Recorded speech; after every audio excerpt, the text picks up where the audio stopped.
তারেক রহমান নেতৃত্বাধীন বিএনপি সরকার পার করছে 180 দিন। এই 3 মাসের মধ্যে অন্যতম ব্যতিক্রমী উদ্যোগ পিঙ্ক বাস সার্ভিস চালু। গোলাপি রঙের সেই বাসে যাত্রী থেকে শুরু করে স্টিয়ারিং এবং কন্ডাক্টর সব দায়িত্বেই থাকবেন নারীরা। প্রধানমন্ত্রীর ব্যতিক্রমী এই উদ্যোগ প্রশংসা কুড়িয়েছে সর্বস্তরে। তাই জনসাধারণের মনে এখন জল্পনা কল্পনা গোলাপি রঙের এই বাস সার্ভিস নিয়ে। কোন রুটে নিয়মিত চলবে, টিকিট কাটা যাবে কিভাবে, ভাড়াই বা কত হবে, এমন প্রশ্নই ঘুরপাক খাচ্ছে চারিদিকে।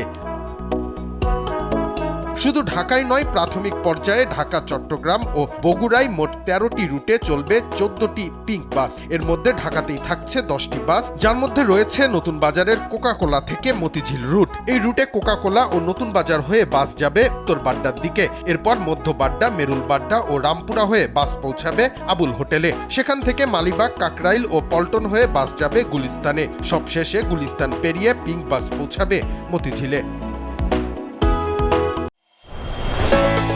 বিন মিশাল ট্রাভেলস, বিশ্বাসে বিশ্বজুড়ে।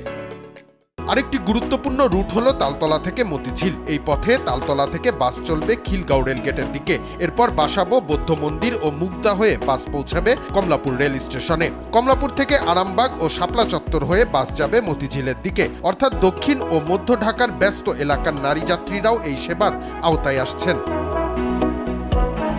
এছাড়া রয়েছে ডেমরা স্টাফ কোয়ার্টার থেকে জিপিও রুট। এই রুটে ডেমরা স্টাফ কোয়ার্টার থেকে যাত্রা শুরু করে বাস যাবে বাঁশের পুল ও কাজলার দিকে। এরপর যাত্রাবাড়ি, জনপথ মোড় ও সায়দাবাদ হয়ে বাস পৌঁছাবে গুলিস্তানে। গুলিস্তান থেকে পল্টন ও সচিবালয় হয়ে পিঙ্ক বাসের গন্তব্য হবে জিপিও। তবে শুধু এই 3টি রুটেই সীমাবদ্ধ থাকছে না পিঙ্ক বাসের সেবা। ঢাকার আরও কয়েকটি গুরুত্বপূর্ণ রুটেও বিশেষ বাস রাখা হয়েছে। এর মধ্যে রয়েছে মিরপুর 10, মিরপুর 12 ও মিরপুর 1। এছাড়া নারায়ণগঞ্জ, মোহাম্মদপুর, আদাবর ও গাজীপুর থেকে বিমানবন্দর রুটেও থাকছে বিশেষ পিঙ্ক বাস। এদিকে ঢাকার পিঙ্ক বাসের রুট ভিত্তিক নির্দিষ্ট ভাড়া আলাদাভাবে এখনো জানানো হয়নি। তবে চট্টগ্রামে চলাচলকারী পিঙ্ক বাস দূরত্ব অনুযায়ী সর্বনিম্ন 10 টাকা থেকে সর্বোচ্চ 68 টাকা পর্যন্ত ভাড়া নির্ধারণ করা হয়েছে। সেই সাথে টিকিট ব্যবস্থাতেও আসছে বড় ধরনের পরিবর্তন। লাইনে দাঁড়িয়ে সময় নষ্ট না করে সহজেই অনলাইন মাধ্যম সহজ.com এর মাধ্যমে কাটা যাবে টিকিট। সম্প্রতি বিটিআরসি এবং সহজ.com এর মধ্যে এ নিয়ে একটি সমঝোতা স্মারকও স্বাক্ষরিত হয়েছে।